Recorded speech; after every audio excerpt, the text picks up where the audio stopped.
Hello everybody and welcome, I'm Cam Christo and here we are, diplomacy. They say it's the prelude to war. This is one of the most important parts. I've said this a few times. This is one of the most important parts to get right in EU5. This is something that EU4 does well, but relatively simply. And it's crazy to say that it's relatively simple. Perhaps it's just inaccurate because it's more complicated than almost every other kind of strategy game's diplomacy. But in some ways, it's relatively simple. First off, it's always between nations. Whereas, as you'll see, in EU5, they have taken it to the next level. There are now international organizations, and it really feels like diplomacy has gone to new heights. The main highlights being an improved aggressive expansion system, international organizations, as mentioned, and a much more sensible way of approaching how diplomats and what we used to call relations limit, now diplomatic capacity, works. Let's dive into it. Also, a more sophisticated trust system. So if we take a look, first off, here's an example of an international organization, the Holy Roman Empire, with 312 members. And the HRE, of course, has the old unification systems that you know of, although reworked quite dramatically. But just as an example of an international organization, you've got the Catholic Church and the Holy Roman Empire are two kind of typical ones. There are 30 different types of international organization, which is crazy. And we'll see a few as we go through and check out some highlights in this dev diary. So first off, diplomats. Pretty simple. Basically, in order to do stuff, you need diplomats, and different actions consume different amounts of diplomats. You gain diplomats through a few different things: base value, the amount you spend on it, whether you're a great power. I assume also reforms, laws, inventions, or rather advancements. But yeah, and buildings. Various different things that you can do to increase your amount of diplomats, but they're not just units, they're not just individuals anymore that do one thing at a time. It's now a capacity to do stuff, basically. And it increases over time, you use it up. It's a good system. Seems like a good system, I should say. Next, you've got Diplo range. Fair enough. We know how this works, similar to CK. One thing that's interesting is it's calculated from capital to capital. So is it possible that you could have two bordering countries that can't interact with each other? Because if England controlled all of Europe and China controlled all of Asia, their capitals could still be an extremely long way away. And they couldn't talk to each other? That would be rather odd, right? Maybe there's a carve-out specifically for people that are adjacent. But so yeah, England can't reach Yemen, so it certainly couldn't reach China. It would be quite funny.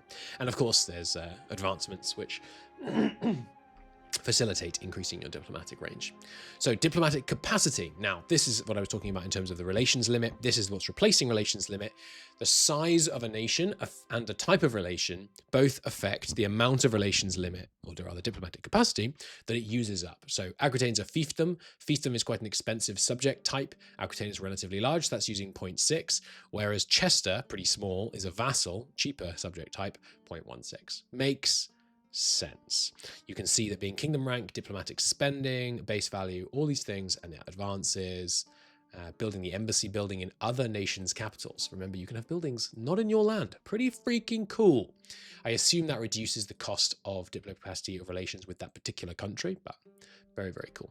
And yes, big allies, more expensive than small allies. Good change. Very, very good change. It used to be that, you know, there was no downside to just grabbing a really big ally, and you'd always want the biggest ally you could. And that might still be the case, but the idea that grabbing 3 smaller allies might be, you know, cost the same as one big ally, and, you know, the 3 smaller allies put together might be equal to the big ally. It's nice. It's nice. And yes, remember, there's lots of things you have spending sliders for these days, which is going to be, it's going to blow the meta wide open in terms of what's the best strategy, I feel like, on economy, which I love, and it seems really, really cool. So now diplomatic relations and trust. Trust is basically how reliable have you been with a particular country, and diplomatic reputation is how reliable are you viewed in general because of laws and so on.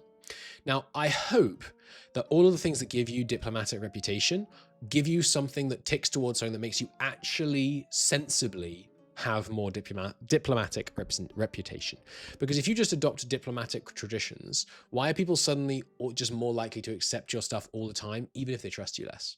Obviously, the trust will still have an impact, but I feel like maybe like your average trust should affect your diplo reputation, but I'm not sure. I'm not sure. This is something that's interesting as well. You can profess trust to someone, which increases trust between the two nations. But the really interesting thing about trust is when we get down here, trust is, it has a limit between the two of you. I don't think it says. I don't know what that limit is, but so let's say I had 100 trust towards, oh yeah, it's not only is it has a limit between the two of you, but also it's traded. So if I have 100 trust toward, I'm England, I have 100 trust towards Norway, and I ask them for something that requires 100 trust. Now, sorry, Norway has 100 trust towards me. If I use 100 trust, now I have 100 trust towards them. And if the limit's 100, and again, I'm not quite certain what the limit is, then I can't do anything to increase my trust until they use up their trust on me again, right? So it's not something you can just build up indefinitely. It's something that's going to be give and take. In EU4, a lot of the things that happen with trust, you know, you ask someone for manpower for trust and they say yes, and then they ask you for manpower for trust and you say no, and you just get away with it. Basically, that won't work anymore because now that would just cap out their trust, basically, such that you have lots of trust for them and they have none for you, and there's nothing you can do about it. Trust also affects how likely they are to accept things, of course, just like EU4. Some things you can do with trust, you can invite settlers, all that good stuff. Yes, you can use favors. Right, sorry, favors are different. Oh, I'm wrong. It's favors that are the traded one, I think. Hang on. Yeah, no, sorry. I think it's favors is the one I just described, not not trust. Sorry. Two different systems. Favors being the one that's traded. Right, so then there's royal marriages don't cost diplomatic capacity because they're actually a relationship between characters and can, as I speculated in an earlier dev diary, cause dynastic claim problems potentially. Very cool. Now, rivals block various interactions. Makes sense, like evil, no allying your rival.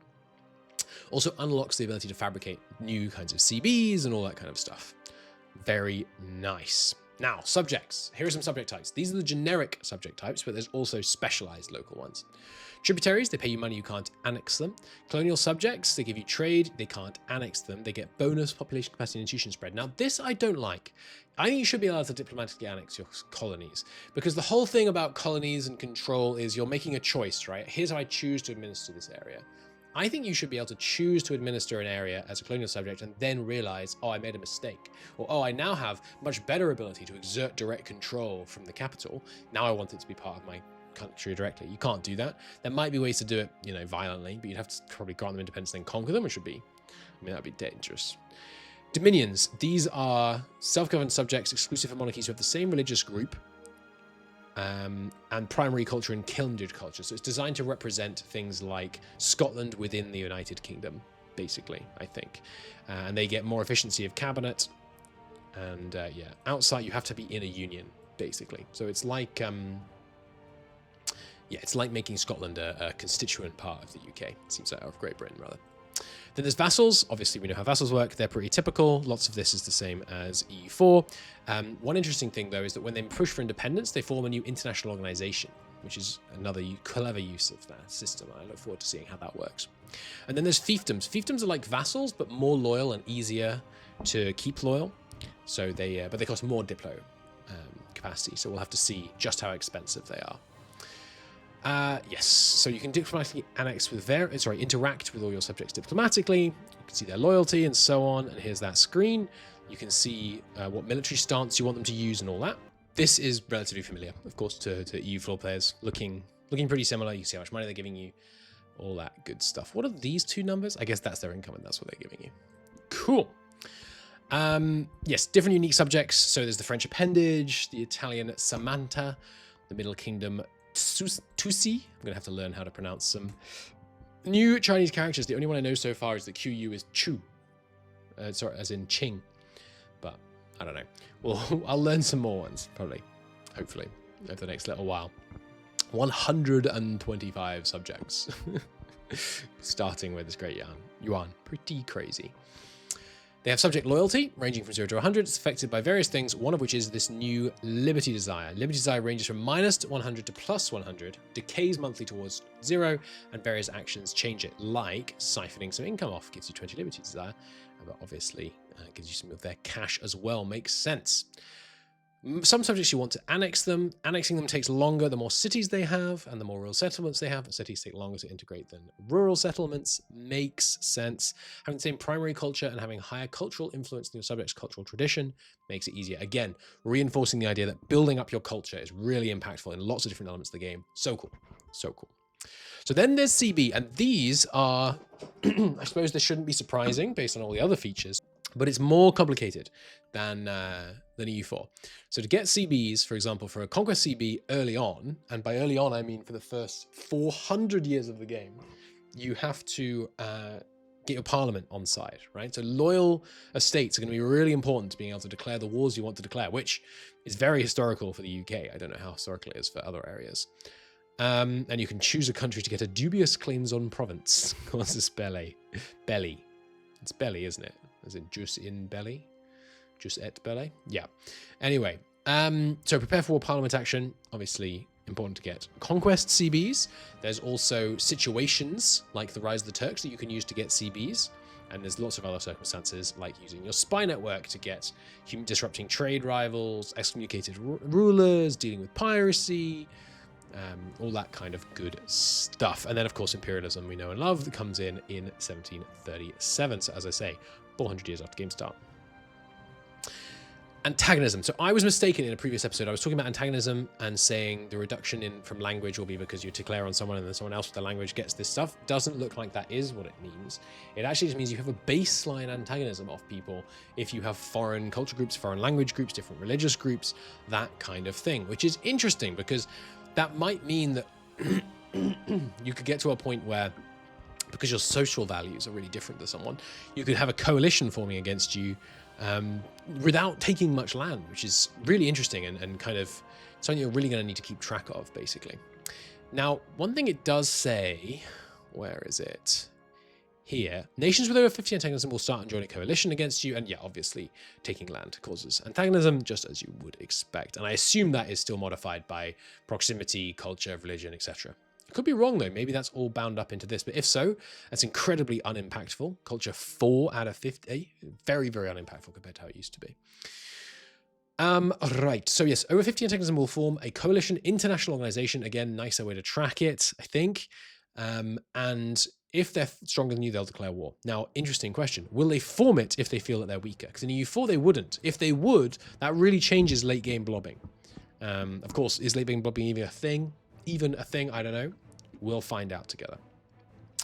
IOs, international organizations, so the Japanese shogunate, the HRE, all these kind of different things with unique mechanics, lots of different ways to play, and yes, 30 different types of them. They can be without rulers, they can be independence pushes, they can be the HRE, they can be the Pope, loads of cool things. I don't think there's any point diving into exactly how they work now. It's really going to be once we get into the game, we'll see how those go. But here's one interesting one. Unions, and this is PUs, of course, from previous game. You can try and implement things like the swift unification of crowns, helping to annex people more quickly. You can get union integration levels, and exactly how this works, it does go into it. You can read it. I think this is the kind of thing it's got to be a learn on the job type situation. Belligerent versus conciliatory value. So this is really interesting. Look at this. If you're belligerent, your antagonism from taking land actually goes down by 50%. 50%, that's crazy. That means if antagonism is your limiting factor, you can grow twice as fast, assuming there aren't assuming there aren't other modifiers in play.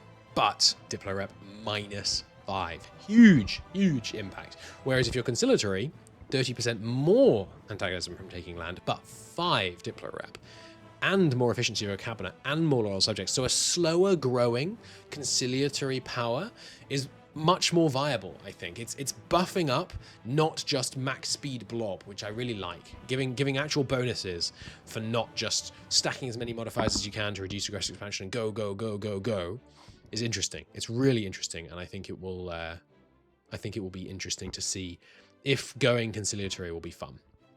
And of course you can be conciliatory, but then even if you get lots more antagonism from taking land, if you're taking it on the other side of the world, your neighbors probably don't care, right? So you can be conciliatory at home and maybe a little belligerent on the war front. We'll see.